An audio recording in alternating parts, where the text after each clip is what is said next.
हम लोग बैंकॉक में जा रहे हैं, पहली बार इंटरनेशनल ट्रिप।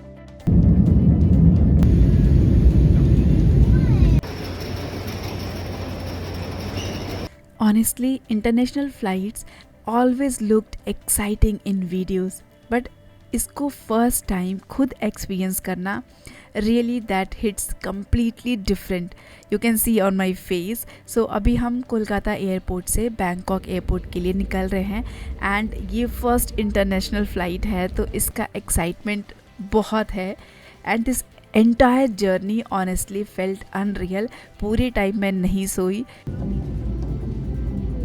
और हमारी फ़्लाइट टेक ऑफ हुई कोलकाता से नियरली 11:30 बजे रात में एंड जैसे ही flight took off I literally couldn't stop looking outside the window. Kolkata city पूरी रात में looking so beautiful with yellow tiny lights, roads, building.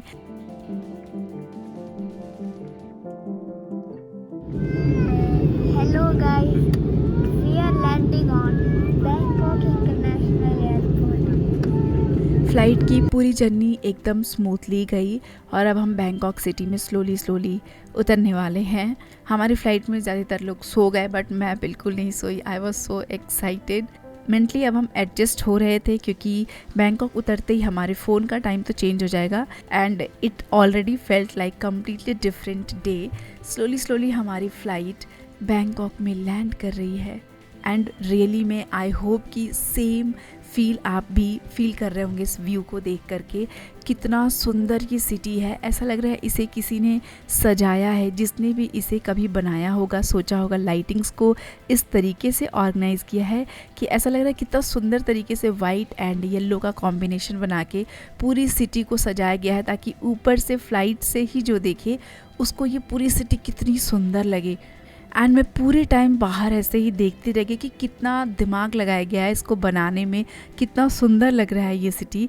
Really में अब मैं I just don't want to feel talking also, I just want कि आप भी इस मोमेंट को एंजॉय करें मेरे साथ।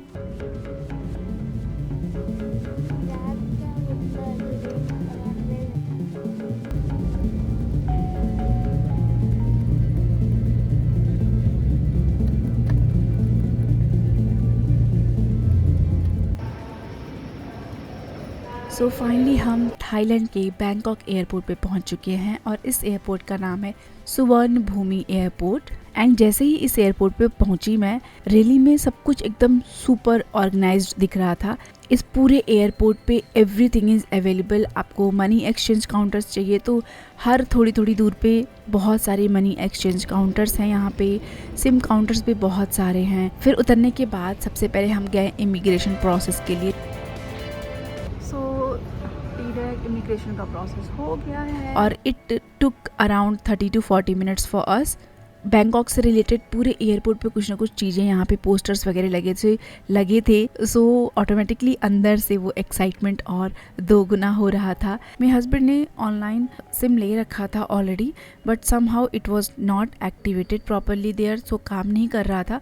और वैसे भी मुझे भी एक सिम वहाँ पे लेना था तो यहीं एयरपोर्ट से ही लेना हमने सही समझा। वहीं पे वो लोग सब कुछ एक्टिवेट कर देते हैं, सब कुछ फ़ोन में सेटअप करके आपको आपका नंबर दे देते हैं और उन लोगों ने ही मेरे हस्बैंड का भी एक्टिवेट कर दिया। कुछ लोग बोल रहे थे कि एयरपोर्ट से बाहर निकलते ही आपका सिम एक्टिवेट हो जाएगा, अंदर एक्टिवेट नहीं होता है, बट वो शॉप वाले ने तो कर दिया और हमारा फ़ोन प्रॉपरली काम करने लगा क्योंकि हमें फ़ोन का काम चाहिए था और सबने अलग अलग प्लान्स लिए थे अपने वर्क के अकॉर्डिंग। और पूरे ट्रिप पे ये बहुत अच्छा चला। अब इसके बाद हम एक कंफर्टेबल प्लेस ढूंढ रहे थे जहाँ पे हम आराम से 4-5 घंटे बिता सके, कुछ लंबी चेयर्स वाली जगह जहाँ पे हम सब लोग एक साथ बैठ सके। और हमारे फ्रेंड्स भी आने वाले थे 2-3 घंटे के बाद और तब तक हमने पूरा एयरपोर्ट एक्सप्लोर किया।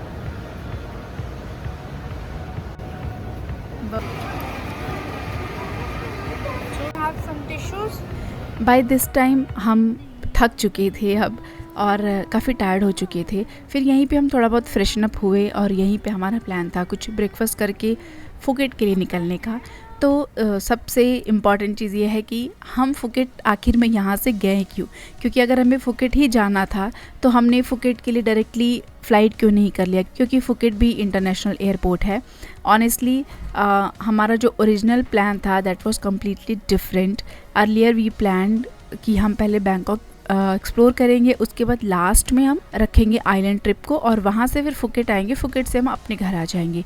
बट हमारा प्लान पूरे तरीके से चेंज हो गया। जो वीकेंड्स है उसको हम आइलैंड पे रखें ताकि अगर नेटवर्क कनेक्शन ना भी रहे तो किसी को भी वर्क में या मैनेज करने में प्रॉब्लम ना हो। इसकी वजह से हमारी जर्नी बहुत लंबी हो गई, मतलब हमारा आधा टाइम जर्नी में ही चला गया। सो जो भी कोई नेक्स्ट अपना ट्रिप प्लान करे तो बहुत स्मार्टली ट्रिप को प्लान करना है। सो यहाँ पे हमारे फ्रेंड्स भी आ गए और हम फिर एयरपोर्ट घूमते घूमते फिर हमने ऑर्डर किया बर्गर किंग से burger, and literally it was a very tasty burger. मतलब हमारे यहाँ पे वैसी टिक्कीज़ नहीं मिलती हैं जैसी वहाँ पे थी।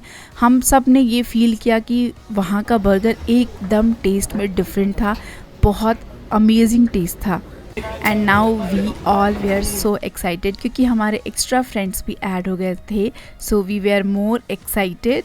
And now this is the time where actually में हमारा जो थाईलैंड ट्रिप है वो स्टार्ट हुआ। ให้ยกหัวด้านบนขึ้นและแยกปลายทั้งสอง whistle to attract attention.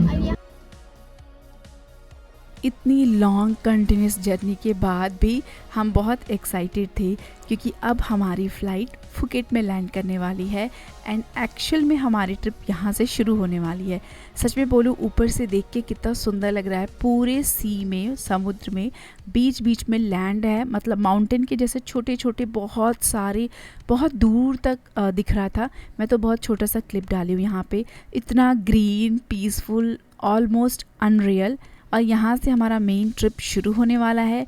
तो अब यहाँ से मैं न्यू व्लॉग डालूँगी फ्रॉम फुकेट और इसके बाद अब रिलीफ वाला मोमेंट हमारे सबके अंदर आ गया था कि ओ फाइनली जर्नी हमारी ख़त्म हो गई और अब हम होटल में चेक इन करके अपने ट्रिप को एंजॉय कर सकते हैं। सो मैं मिलती हूँ आप लोग के साथ फिर से नेक्स्ट व्लॉग में। तब तक के लिए बाय बाय, टेक केयर और अपना बहुत सारा ध्यान रखिएगा। Bye bye.